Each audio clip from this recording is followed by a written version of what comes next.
যুক্তরাষ্ট্রের president Donald ট্রাম্পের ঘোষিত 2 সপ্তাহের যুদ্ধবিরতির চুক্তি কার্যকর হওয়ার মাত্র 24 ঘন্টার মধ্যেই চরম অনিশ্চয়তার মুখে পড়েছে যুদ্ধবিরতি।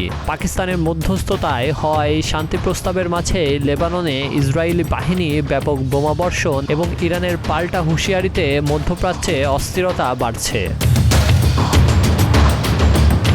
ডোনাল্ড ট্রাম্পের 2 সপ্তাহের যুদ্ধবিরতি ঘোষণার পর কেটে গেছে মাত্র একদিন। ইসরায়েল, ইরান এবং মধ্যস্থকারী পাকিস্তান এই চুক্তিতে সই দিলেও এর স্থায়িত্ব নিয়ে দেখা দিয়েছে গভীর সংশয়। চুক্তির 24 ঘন্টা না পেরোতেই লেবানন জুড়ে ইসরায়েল বাহিনীর ভয়াবহ হামলায় প্রাণ হারিয়েছেন অন্তত 254 জন।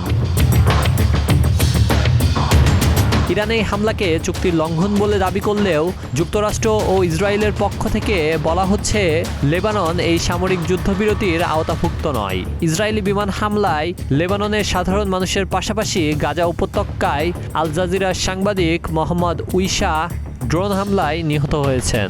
জবাবে হিজবুল্লাহর পক্ষ থেকে ইসরায়েলে রকেট হামলাও চালানো হয়েছে। এই উত্তপ্ত পরিস্থিতির মধ্যেই পাকিস্তানে শান্তি আলোচনার নেতৃত্ব দিতে আসছেন যুক্তরাষ্ট্রের vice president JD Vance. Vance জানিয়েছেন, যুদ্ধবিরতি ভেস্তে যাবে কিনা তা এখনও পুরোপুরি ইরানের সিদ্ধান্তের উপর নির্ভর করছে। তবে ইরানি বিপ্লবী গার্ড বাহিনী সাফ জানিয়ে দিয়েছে, লেবাননে ইসরায়েলি হামলা অব্যাহত থাকলে তারা জবাব দেবে। যুদ্ধের আঁচ লেগেছে আন্তর্জাতিক জলসীমাতেও। ইরান ঘোষণা করেছে তাদের অনুমতি ছাড়া কোনো জাহাজ হরমুজ প্রণালী দিয়ে যাওয়ার চেষ্টা করলে তা ধ্বংস করে দেওয়া হবে। ইরানের পার্লামেন্ট স্পিকারের দাবি, এরই মধ্যে যুদ্ধবিরতির 3টি ধারা সরাসরি লঙ্ঘন করা হয়েছে।